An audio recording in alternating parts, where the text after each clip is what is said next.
people like me. You need people like me so you can point your f***ing fingers and say, that's the bad guy. That's the bad guy. That's the bad guy. That's the bad guy. That's the bad guy.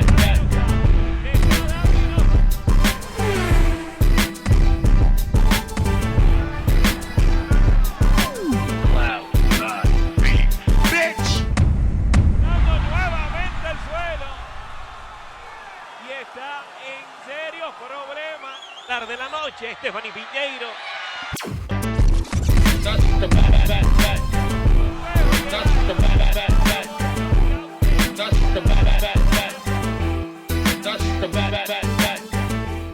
Welcome to the motherfucking relay. We're covering today's top boxing news. Okay, we'll start with this. Another look at what is supposed to be Stephanie Piñeiro, recent Matchroom signee. Stephanie Piñeiro's Matchroom debut opposite the ring Baja California's own Diana Tapia. Set to go down June 15th on the undercard of Subriel Matias versus Liam Paro. We've had a first look at Diana Tapia and what she brings to the table. A fighter with more fights, more rounds in the bank, and more pro experience than Stephanie Piñeiro. Stephanie, who sports a professional record of 6 wins with no losses, no draws, 2 knockouts. Stephanie Piñeiro, who was last in action in December of last year. She actually fought 3 times last year, kept a good schedule of activity. The last time she was in action was against veteran journeywoman of Brazil, Simone de Silva. I would say that Diana Tapia is a step up from the girls that Stephanie has fought so far. That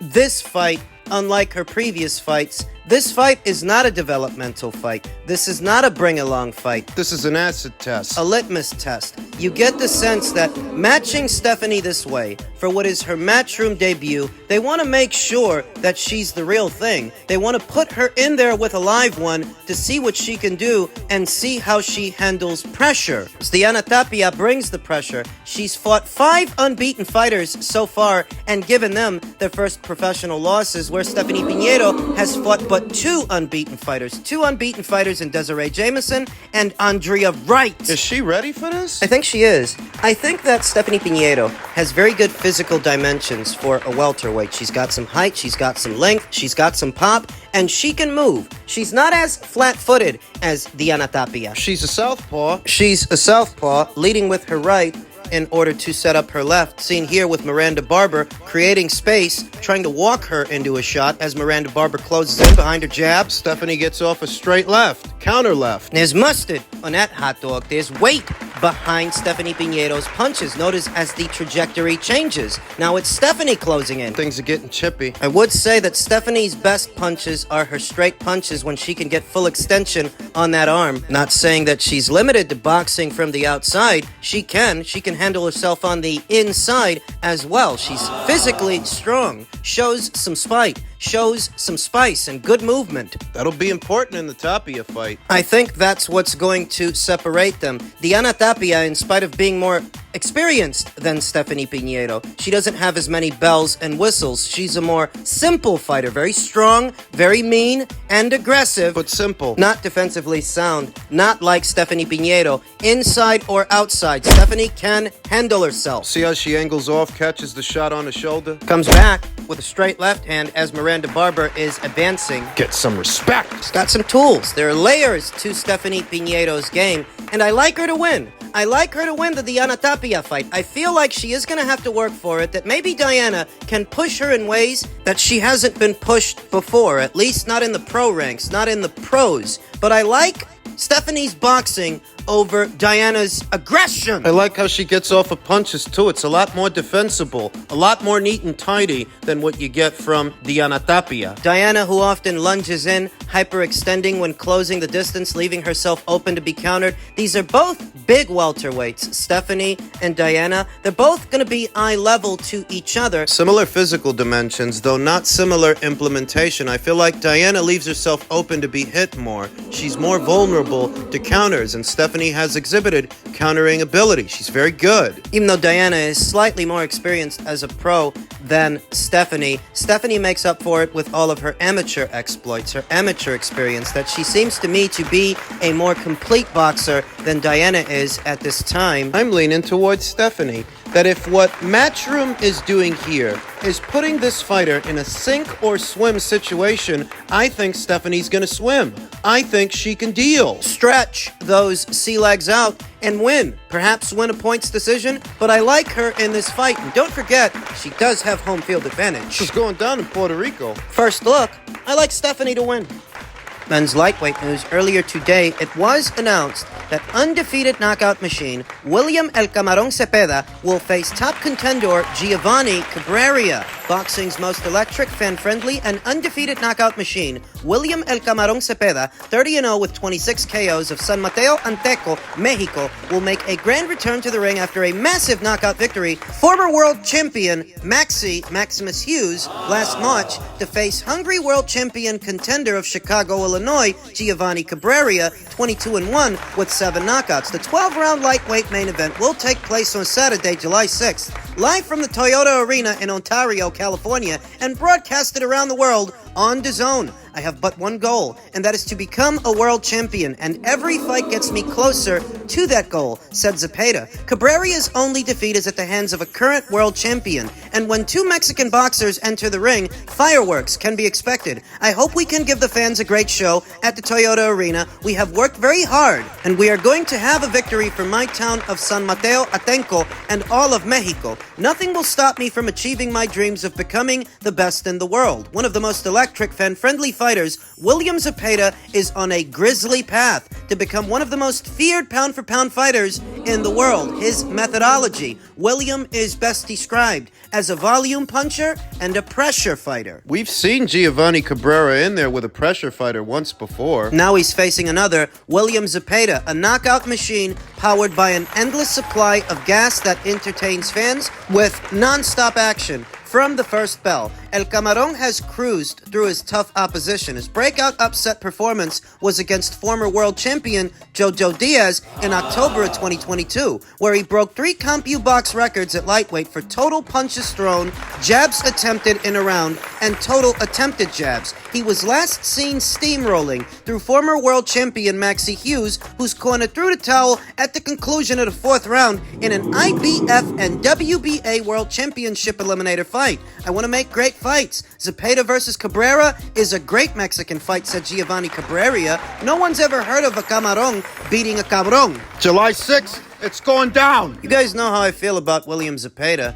I feel that William is must-see TV. You won't be bored watching him in action. How will he fare against Giovani Cabrera, who's only ever suffered 1 loss, 1 defeat to Isaac Cruz, also of Mexico? Similarities between them, between Isaac and William: they're both mid-range to inside pressure fighters and volume punchers. To the eye, Isaac might be a little bit more heavy-handed than William. You'd think he punches harder. At the sacrifice of his form, at the sacrifice of defense for offense, I think Isaac does. Where William's punches are shorter, his hooks are tighter, more defensible. He seems a more coordinated pressure fighter to me than Isaac Cruz, even if he doesn't pack as big a punch. That maybe Isaac packs more single punching power in a single punch than William does, but William makes up for that in other areas. So now they're about to have a common opponent in Giovani Cabrera. This guy's got some height and some length for this weight. He's a statuesque lightweight. He likes to move around. I remember him flustering Isaac Cruz. I remember Isaac didn't look good in that fight, but he won a split decision. Oh, he didn't knock Giovani out. No, he didn't. So, if William goes in there with that same Giovani Cabrera and stops him where Isaac could not, perhaps that might change my mind about who packs a bigger punch, a more authoritative punch. Since then, Giovani has rebounded off the loss to Isaac against Ricardo Quiroz. Won a decision. That was earlier this year in March, and now he's set to face William in July. This is a good litmus test, a good acid test, to cross-compare how one pressure fighter fares with the same opponent as another. How does William's brand of pressure fighting compare with Isaac's? You often hear it said ad nauseum that styles make fights. Well, William and Isaac have the same styles, but one of them seems to have more bells and whistles and nuances than the other. And I think that's William. See if he proves me right in July. We'll talk more about the fight as the fight date approaches. With everything that is going on. There's a lot going on right now with you, Ryan. Oh, I'm doing perfect. Like, I'm happy. Justice will prevail, so I'm not worried about nothing. So, yeah. God got my back. Obviously, you've got your legal team speaking to the New York State Athletic Commission. Do you know what happens with that process, when we are going to find out something? After May 22nd, there should be a result for obviously the B sample. But I don't believe it'll come out clean because obviously if they found it in the A, why wouldn't they found it in the B? I think it's all bullcrap, as we know it is. I mean, nobody takes steroids the day before the fight and the day after the fight. You would have to actually be done. So justice will prevail. God got my back. Yeah, let's hope there is a resolution to it because it was a fantastic performance. Thank you so much. Against Devin Haney. Let's talk. You heard it there. Ryan Garcia doesn't actually expect to be exonerated next week on the 22nd when his B sample is open. I think most don't realize, those who are holding out hope that the B sample might exonerate him, the B sample is the same piss as the A sample. So more often than not, what you find in the A sample, you also find in the B sample. That's how that usually goes. It's the same piss in two different bottles. Ryan Garcia was quoted as saying, "I don't care if they ban me for my whole life because I'm just going to create my own league and do my own fights. I'm not going to walk away from boxing. I'm going to walk away from this boxing, create my own league, fight on my own shit," he told Boxing Social. What, like misfits? What, like influencer boxing? Just watching Ryan Garcia do the rounds with the media and making that admission that he himself does not expect the B sample to exonerate him. He expects that one to be hot too. Well, what about his supplements? What about cross-contamination as an explanation? Are they getting anywhere with that? And the plot against him? What, the conspiracy? The conspiracy against Ryan Garcia by the Democrats, the higher-ups, the elites, the lizard people, the people in boxing, Bill Haney, Devin Haney, Victor Conti, Eddie Hearn. I'm totally fucking kidding. I didn't do steroids at all. This is stupid. This is a witch hunt. Why have they got an agenda against you feel? I have no clue because they're just wicked. I told you guys from the beginning, they're wicked people. That's why I went at him hard. These dudes are weird, bro. They literally trying to set me up.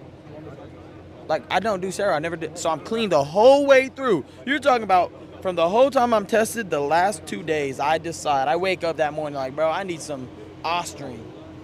Come on, this is bullshit. You guys got to acknowledge this bullshit. It was a bullshit explanation, or they're just doing it because they're wicked. They're wicked. They're setting you up. Who's setting you up? Who's wicked? What Ryan seems to be doing is playing on the ignorance of the masses. Those who follow him may not be as familiar with this process as I or you, but if you're a boxing fan in the postmodern era, This ain't your first rodeo. it always plays out the same way, doesn't it? I'm innocent. I didn't do it. I didn't knowingly ingest anything. Gee, I haven't heard that one before. He's been asking that rhetorical question since all of this started. What? Why would I take Osterin the day before or the day of the fight? Why would I do that? Well, who said that's how it happened? Who said you took the Osterin the day before or the day of? You tested positive the day before or the day of, but nobody says you took it the day before or the day of. What might have happened is you took that Osterin. You knew you took the Osterin, but you tried to flush it out of your system with an IV, and you miscalculated. You thought it was all out of your system, and it wasn't. It was still there the day before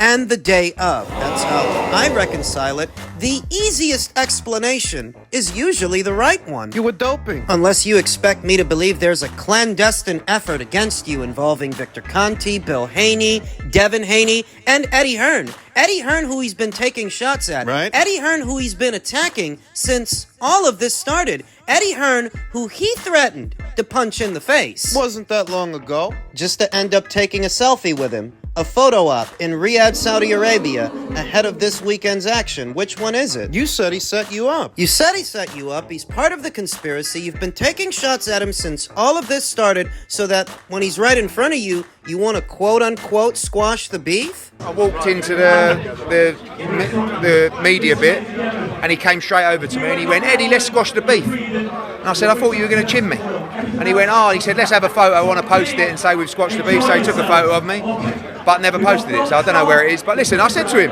"Listen, I hope you're innocent. But don't tell me that I'm the reason that you failed a drugs test. You failed a drugs test.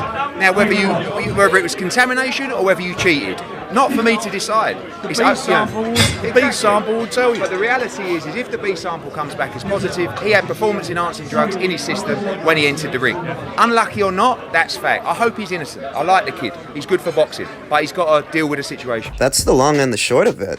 It's up to Ryan to prove that something's going on. It's up to him to explain it, and nobody else. If it's contaminated supplements, if you feel that somebody set you up, the burden of proof is on the accuser, not the accused. And you're accusing all these people. Maybe that goes over well on the spaces to Ryan's young fans who aren't familiar with the sport of boxing, as familiar with it as I or you. They don't really know any better. He knows that. So he plays on their ignorance and plays up all the familiar tropes, the conspiracies that you can Google search on Google or look up on YouTube, subjects and subject matter that young audience is familiar with. They believe him. But to the not-so-casual observer, he looks just as guilty as Jarrell Miller did, or Alexander Povetkin, or Lucas Brown, or Luis Ortiz. The whole thing looks deliberate. A guy who deliberately misses the weight gloats about it afterwards, saying he was instructed to do so by Floyd Mayweather, says he didn't want to weaken himself by cutting that extra 3 pounds. Sounds like a guy who's looking for a competitive edge. The fight was set to go down at a contracted weight of 140 pounds. You took it upon yourself to not honor that deal for a competitive edge. And a guy looking for a competitive edge, well, that's the kind of guy that would use a banned substance. You assassinated your own character. I'm gonna say it outright. I think Ryan Garcia cheated, bro. I think you took the steroids and you knew you took the steroids, all right? I'm gonna stop, with this, if that, if this, bro. I'm tired of all this crap. At the highest level especially, man. You think Paulie Malignaggi's saying all these things for love of Devin Haney? He can't stand Devin Haney. He's not going up to bat for him. It just is what it is. It looks like what it looks like. Looks like you cheated, and you thought you got away with it, which is why you thought you could make it public, that you missed the weight on purpose. You assassinated your own character. Though fear not, Ryan Garcia fans and Ryan Garcia sycophants, because it's like I always told you, when in the sport of boxing have the punishments for doping, being caught doping, ever been harsh? There are any number of active boxers right now. Boxing's always had a revolving door policy when it comes to doping, at least in America. The way is,